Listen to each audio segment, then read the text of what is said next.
राजनाथ सिंह ने आज बयान दिया है और उन्होंने कहा कि 29 में भी मोदी जी प्रधानमंत्री बनेंगे। कांग्रेस के सरकार में क्या महंगाई नहीं रही सर? निजीकरण सरकारीकरण होगा कि नहीं? नहीं चुनाव लड़ रही, चुनाव माननीय प्रधानमंत्री जी लड़ रहे हैं और प्रधानमंत्री जी को हराना बहुत बड़ी बात है। इस समय हम वाराणसी के कैंट क्षेत्र में मौजूद हैं और कल प्रधानमंत्री नरेंद्र मोदी भी काशी पहुंच रहे हैं। चलिए हम बात करेंगे यहाँ पर मौजूद लोगों से। क्या नाम है आपका?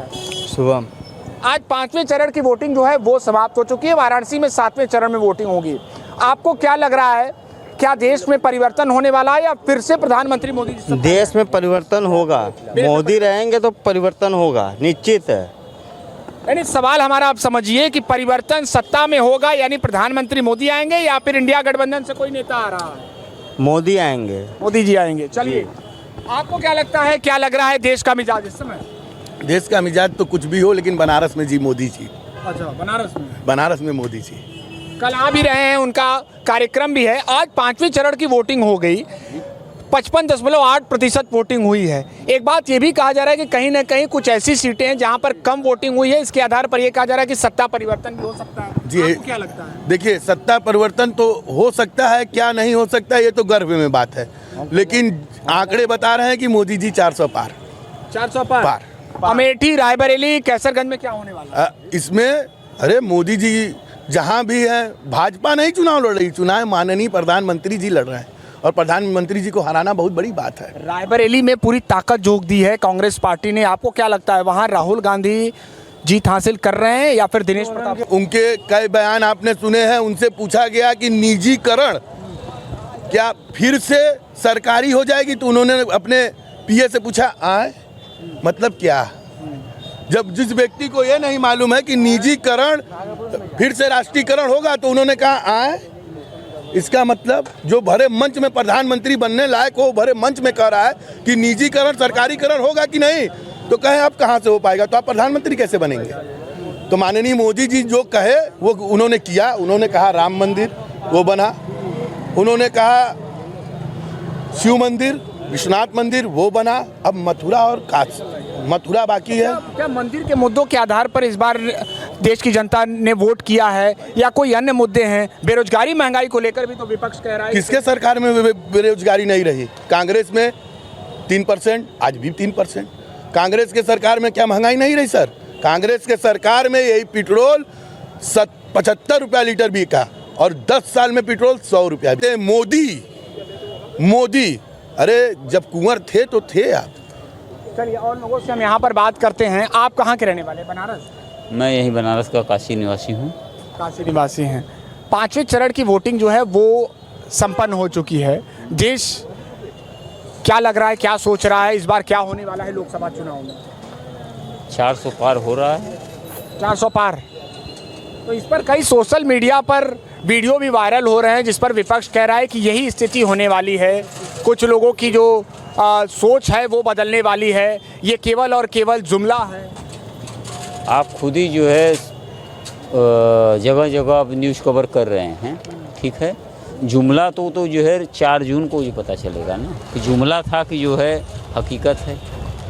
अभी तक जो दावा किए, जो वादा किए जो है वो सब सफल रहा है।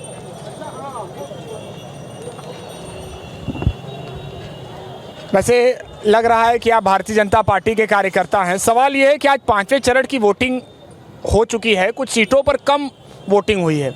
इस आधार पर विपक्ष ने सीधे तौर पर कहा है कि ये दर्शा रहा है कि भारतीय जनता पार्टी के जो खुद के कार्यकर्ता रहे हैं वो वोट करने के लिए नहीं निकले। ऐसा कुछ नहीं है, वोट परसेंटेज कम ऐसे धूप के कारण थोड़ा मोड़ा हो सकता है, लेकिन ऐसा नहीं है कि भाजपा के सारे कार्यकर्ता। वोटिंग तो बहुत हुआ है और लखनऊ में तो बम्फर वोट से राजनाथ सिंह जीत रहे हैं और उन्होंने तो कह दिया कि अगले बार की भी जो है 600 पार, अगले बार हमारी संविधान में अगर चेंजिंग होता 600 पार होगा। उन्होंने तो कहा कि अगले बार 29 में भी मोदी जी ही प्रधानमंत्री बनेंगे।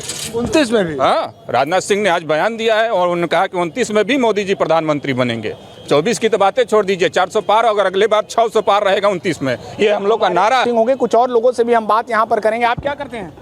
मैं होटल में बटन मांग रहा हूँ, क्या कर रहा हूँ?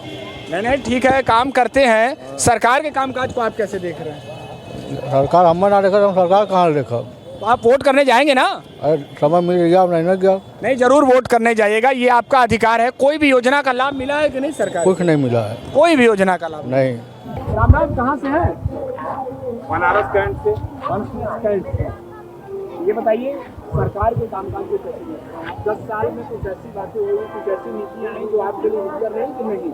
हमहन बदे के कवन हित, हमन के नहीं था। देश के एक्सीलेटर लिफ्ट हो गया, प्लेटफॉर्म पे गड़ारी चल दी, हम लोग तो खैले बिना मर रहे हैं। इसी तरह अपना पेट पालन कर रहे हैं। बच्चे के तो बातें छोड़िए, हम लोग के बारे में सरकार कुछ सोच ही नहीं रही है। केवल वही सोच रही है कि कहाँ से बने विकास होत बा, यही के दौड़ा पर चलत बा सब लोग। हम लोग के बारे में, गरीबन के विषय में क्या सोचत बा? दिक्कत बढ़ गई पहले, बहुत दिक्कत बढ़ गई है। भुखमरी के कगार पे हम लोग हैं। सारे हर एक प्लेटफार्म पे लिफ्ट हो गया, एक्सीलेटर हो गया, अब पैसेंजर की गड़ारी हो गई। जो सुविधा गड़ारी से गए, लिफ्ट पे चढ़े, अपना लेके चले गए, हम लोग तो देखते रह गए। धूप में बैठते हैं, परिवार की उम्मीद लगाए हैं, तो हाँ, कैसे चल रहा है? इसी तरह चल रहा है। किसी तरह परिवार में कुछ खेती बाड़ी से संपर्क चल रहा है कार्यक्रम। यहाँ पे के भरोसे कुछ चलने वाला नहीं, अपना पेट पाल लो, उतना ही बहुत है। पूरी दिन में पहले, जैसे मैं आपकी आमदनी के बारे में नहीं पूछूंगा, लेकिन पहले आपकी क्या आमदनी की क्या? पहले तो 10-20 पैसा किलो आटा मिलत रहा, तो 10 पैसा कमा ले बा तो बहुत रहा। अब तो 100 रुपया कमाईबा तो 40 रुपया किलो आटा भया। यानी महंगाई बढ़ गई, आमदनी वही सेम मिलाइए, दोनों का सीरियल एक चल रहा है। दोनों आप क्या चाह रहे हैं, परिवर्तन हो कि नहीं? परिवर्तन वही हो कि हम लोग को कोई सरकार रोजगार दे। रोजगार सोचा नहीं सरकार ने? ये कुछ नहीं सोचा। 14 साल 15 साल में आज तक ले कुछ सोचबे नहीं किया सरकार हम लोग के बारे में।